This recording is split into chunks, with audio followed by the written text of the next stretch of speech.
Hi friend, welcome to my channel study with student में आप लोगों का स्वागत है। आज हम लोग जीएस के महत्वपूर्ण पाठ लेके आए हैं जो वर्ल्ड हेरिटेज साइट के बारे में है। विश्व विरासत स्थल। बाबू, विश्व विरासत स्थल से परीक्षा में जैसे आरआरबी एनटीपीसी का परीक्षा होने वाला है उसमें आ सकता है विश्व विरासत स्थल से। तो हम एक लाइन से इस टॉपिक को जानेंगे। हमारे यहाँ विश्व विरासत स्थल है कितना? तो 40 है विश्व विरासत स्थल। इंडिया में विश्व विरासत स्थलों की संख्या 40 है। तो बाबू, इस क्लास में हम वर्ल्ड का भी विश्व विरासत स्थल के महत्वपूर्ण जानेंगे और प्लस में इंडिया के जो 40 विरासत स्थल हैं उसका नाम और इसका जो महत्वपूर्ण होगा, महत्वपूर्ण लाइन होगा उसको भी जानेंगे। जिसके यहाँ का जो महत्वपूर्ण, जैसे काजीरंगा राष्ट्रीय उद्यान, उसके ये कहाँ है, असम में है, इसके किस लिए फेमस है, एक सींग वाले गेंदा के लिए फेमस है, ये सब जानेंगे। इस तरह से जानेंगे। तो बाबू आ जाता है जैसे कि विश्व विरासत स्थल। विश्व विरासत स्थल हम को डिफाइन कैसे करेंगे? तो बाबू, विश्व विरासत स्थल ऐसा स्थल जिसका अपना ऐतिहासिक, सांस्कृतिक, वैज्ञानिक महत्व। ऐसा स्थल जिसका अपना ऐतिहासिक, वैज्ञानिक एवं सांस्कृतिक कोई महत्व हो, उसे हम विश्व विरासत स्थल कहेंगे।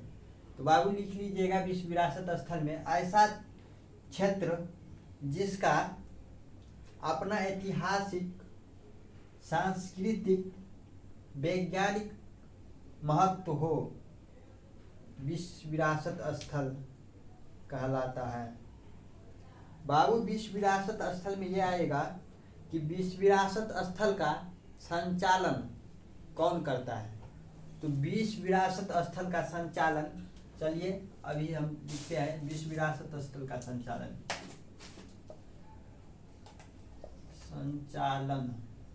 विश्व विरासत स्थल का संचालन यूनेस्को ने करता है। UNESCO,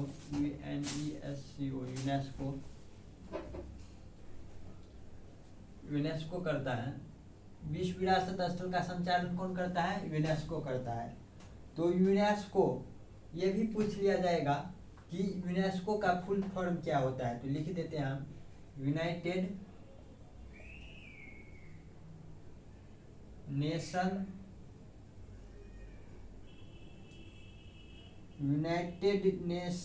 education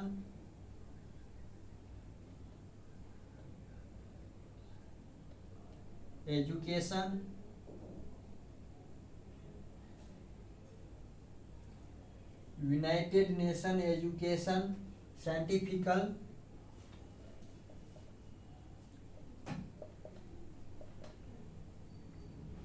scientifical and cultural organisation and cultural organisation.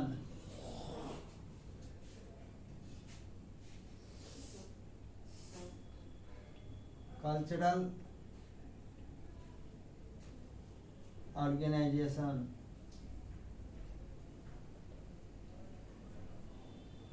तो चलिए इसका फुल फॉर्म लिख लीजिए। तब इसका फुल फॉर्म लिख लीजिए।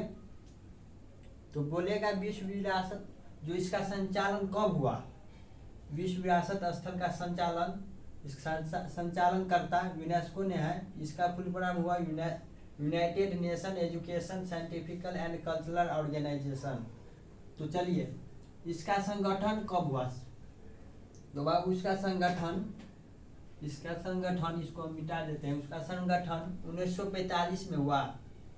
उसका संगठन कब हुआ? 1945 में हुआ। लिख लीजिएगा, उसका संगठन 1945 में हुआ। इसका हेड ऑफिस कहाँ है? इसका हेड ऑफिस पेरिस में है। इसका हेड ऑफिस पेरिस में है। बाबू, यूनेस्को का हेड ऑफिस कहाँ है? पेरिस में है। चलिए इतना लिखिए।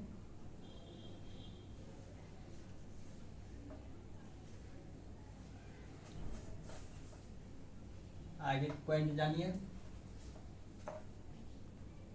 विश्व विरासत समिति, विश्व विरासत समिति किस विश्व विरासत स्थल है जो किसके देख रेख में रहता है? तो विश्व विरासत समिति के देख रेख में रहता है। तो लिख देते हैं विश्व विरासत समिति। ये क्या करता है? तो बाबू विश्व विरासत स्थल को देख रेख कौन करता है? विश्व विरासत समिति। इसका क्या काम है? देख रेख करना। इसका क्या काम है? देख रेख करना, देख रेख करना, लिख लीजिएगा नीचे में, देख रेख करना। तो अब ये पूछा जाएगा विश्व विरासत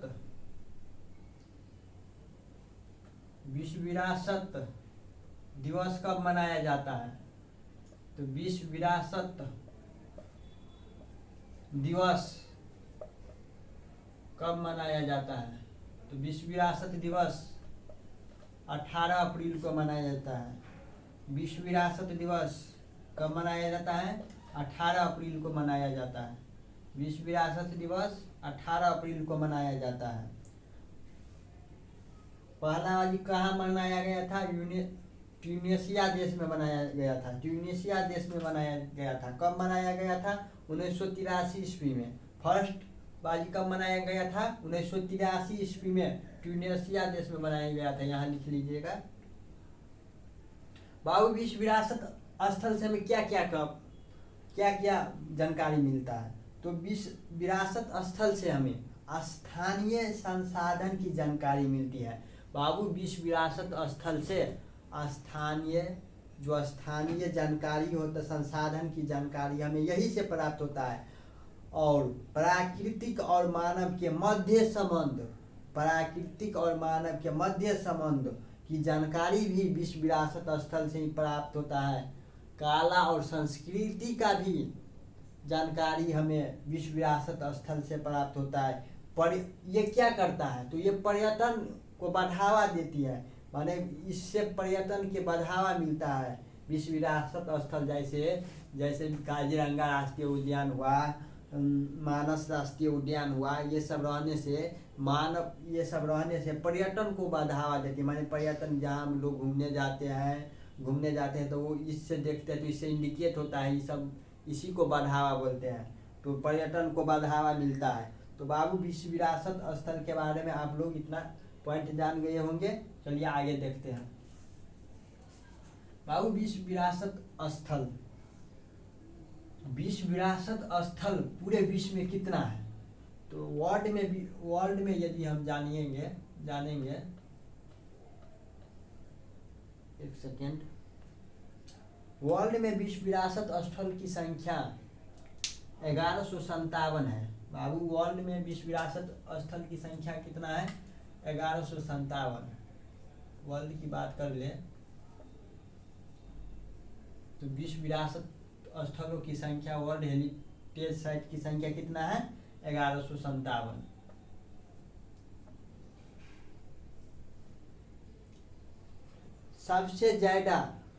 ये भी पूछा जाएगा, सबसे ज्यादा विश्व विरासत स्थल कहाँ है? तो बाबू सबसे ज्यादा ये लिख लीजिए पॉइंट बना के, सबसे ज्यादा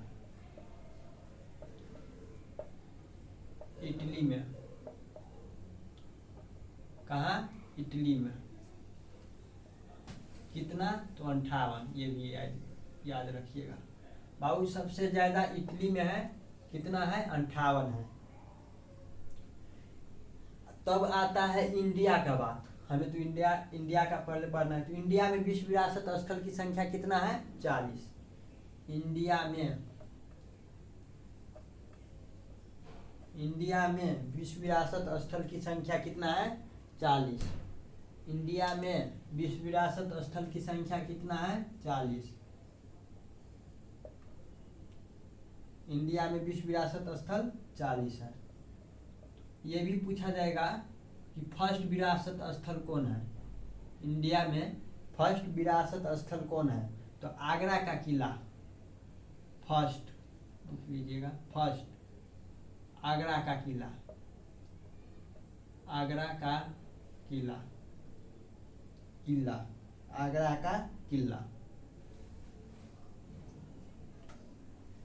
बाबू इंडिया में फर्स्ट बना था जो आगरा का किला है, लेकिन इसको यूनेस्को ने कब शामिल किया? तो 1983 ईस्वी में, 1983 ईस्वी में आगरा के किला को, आगरा का किला को विश्व विरासत स्थल में, वर्ल्ड हेरिटेज साइट में शामिल कर लिया गया। और जो रिसेंट बना, जो हाल ही फिलहाल बना, कौन बना हाल ही फिलहाल? आप लोग को पता है?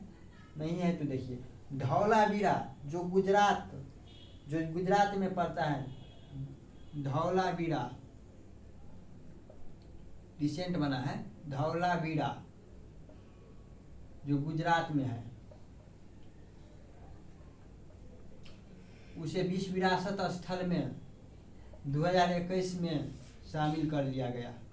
बाबू कब शामिल किया गया? धौलावीरा जो गुजरात में है उसे 2021 में शामिल किया गया। तो अब हम ऐसे करके पढ़ते हैं, जो इंडिया में 40 विश्व विरासत स्थल है, इसको हम एक एक निपटा डालेंगे और इसका 2 हम लेक्चर लेके आएंगे, एक ये रहेगा, एक और लेक्चर रहेगा। तो आज हम देखते हैं विरासत स्थल का विभाजन। बाबू हम 40 तो ऐसे याद नहीं रख पाएंगे, लेकिन इसका विभाजन करके पढ़ेंगे तो हमको 40 याद रहेगा।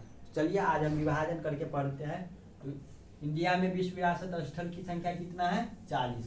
पहले हम क्या पढ़ाए? विरासत स्थल, इसमें जो जो महत्वपूर्ण पॉइंट है उसको हम विभाजित करा देते हैं।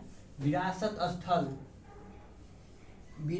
विश्व विरासत दिवस पूछेगा, विश्व विरासत दिवस कब मनाया जाता है? तो 18 अप्रैल को। ये भी पूछेगा, इसका संचालन करता कौन? यूनेस्को। इसका संगठन कब हुआ? तो 1945 में। इसका हेड ऑफिस कहाँ है? तो पेरिस में। इतना याद रखिएगा, उसमें इतना महत्वपूर्ण था जो पढ़ाए। अब हम चलिए चलते हैं विरासत स्थल का विभाजन। क्या? विरासत स्थल का विभाजन। चलिए चलते हैं, क्या पढ़ना है? विरासत स्थल का विभाजन। तो बाबू विरासत स्थल का विभाजन 3 कैटेगरी में किए गए हैं। विरासत स्थल का विभाजन, विरासत स्थल का विभाजन। चलिए करते हैं। फर्स्ट है प्राकृतिक, प्राकृतिक के हिसाब से। एक को देखेंगे, एक देखे प्राकृतिक, एक देखेंगे सांस्कृतिक, सांस्कृतिक, एक है मिश्रित। एक कौन है? मिश्रित।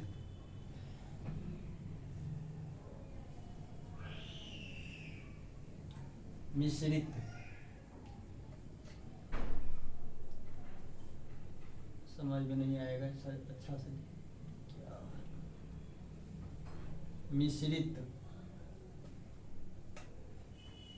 बाबू अच्छा से देखिए, प्राकृतिक में हमें कितना पढ़ना है? प्राकृतिक में हमें 7 विरासत स्थल के बारे में पढ़ना है। कितना पढ़ना है? प्राकृतिक में हमें 7 विरासत स्थल के बारे में पढ़ना है। सांस्कृतिक में कितना पढ़ना है? 32 के बारे में पढ़ना है। सांस्कृतिक में कितना पढ़ना है? 32 विरासत स्थल पढ़ना है।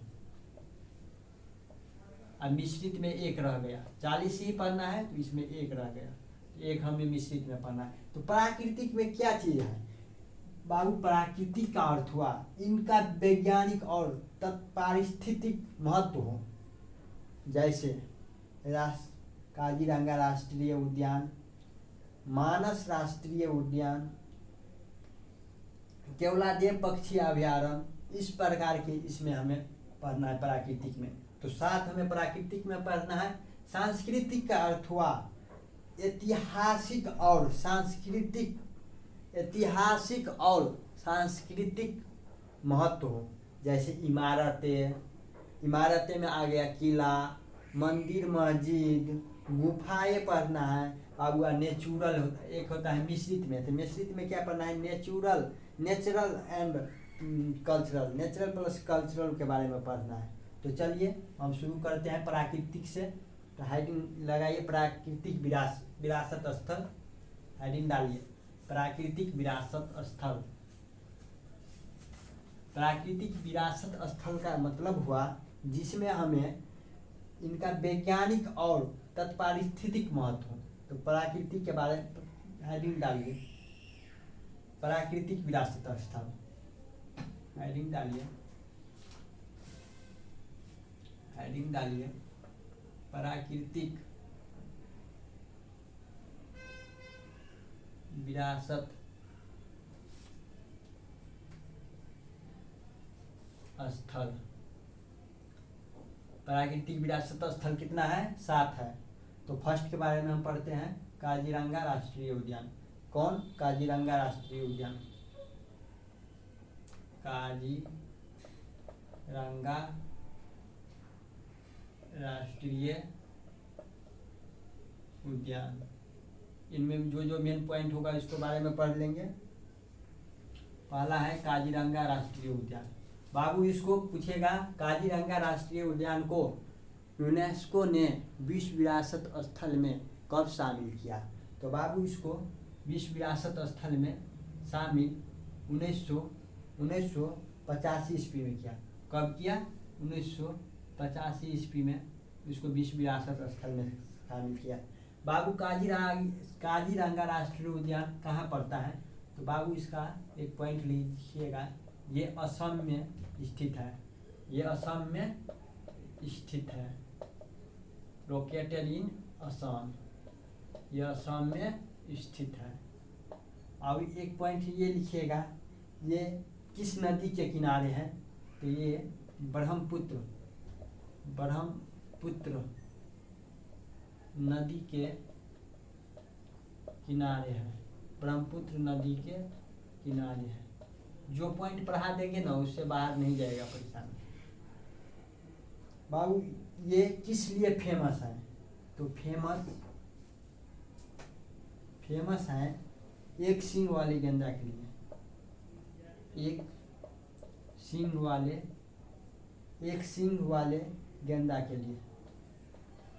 एक सींग वाला गेंदा के लिए। एक सींग वाला गेंदा के लिए। चलिए प्राकृतिक विरासत स्थल की संख्या कितना है? 7। यह हेडिंग था मेरा। हेडिंग डालिए, उसमें काजीरंगा राष्ट्रीय उद्यान पढ़ लिए। चलिए आप इसको यूनेस्को ने 1985 में विश्व विरासत स्थल में शामिल किया। ये कहाँ पड़ता है, क्या फेमस है, ये सब पढ़ लिए। चलिए अगले पॉइंट की ओर बढ़ते हैं। अगले विरासत स्थल के बारे में पढ़ते हैं। तो अगले है मानस राष्ट्रीय उद्यान। मानस राष्ट्रीय उद्यान कौन है? मानस राष्ट्रीय उद्यान। बाबू सोना, ये इधर देखिए, मानस राष्ट्रीय उद्यान कहाँ पड़ता है? तो मानस राष्ट्रीय उद्यान, बाबू मानस राष्ट्रीय उद्यान ये भी पूछेगा कि बाबू मानस राष्ट्रीय उद्यान को यूनेस्को ने विश्व विरासत स्थल में कब शामिल किया? तो बाबू उनको भी 1985 में ही विश्व विरासत स्थल में शामिल कर लिया गया। मानस राष्ट्रीय उद्यान को विश्व विरासत स्थल में 1985 में शामिल किया गया। बाबू ये कहाँ पड़ता है? तो ये असम में है। ये कहाँ है? असम में स्थित है। बाबू ये असम में स्थित है। ये बाबू मानस नदी के किनारे है। मानस राष्ट्रीय उद्यान बाबू, मानस माने मानस नदी, तो ये मानस नदी के किनारे, मानस नदी के किनारे है।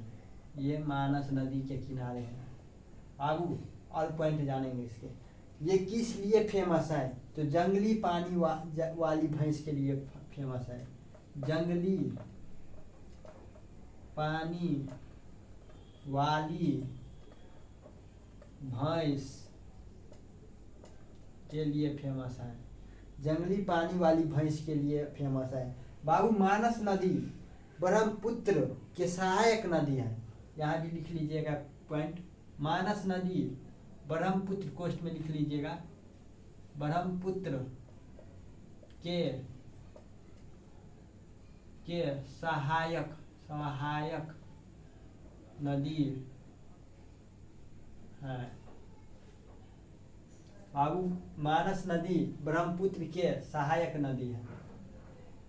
चलिए ये कॉपी कर लीजिए, इससे ज़्यादा इसमें पॉइंट नहीं आएगा। आप पढ़ते हैं, आप थर्ड की ओर बढ़ते हैं, सेकेंड हो गया। अब पढ़ते हैं केवलादेव पक्षी अभयारण्य। क्या? केवलादेव पक्षी अभयारण्य। चलिए केवलादेव पक्षी अभयारण्य, तो आज केवलादेव पक्षी अभयारण्य कल पढ़ाएंगे 5 तक, आज 2 तक हो गया, कल 5 और लेके आएंगे और इसका और आगे जो है उसको कल भी समाप्त करेंगे। होगा तो 3 लेक्चर तक जाएगा। तो इतना तक ही आज इस वीडियो को आप लोगों को देखने के लिए धन्यवाद। Thanks for watching this video. आप इस वीडियो को अधिक से अधिक शेयर करिए, लाइक करिए एंड सब्सक्राइब करिए। बाबू आज हम इस विरासत स्थल पर है, अगले की क्लास में इसका जो प्राकृतिक विरासत स्थल है 7 जो 2 पढ़े, अगले दिन 5 रह गया है, उसको 5 को पढ़ेंगे, निपटा डालेंगे और आगे की ओर बढ़ेंगे। ओके।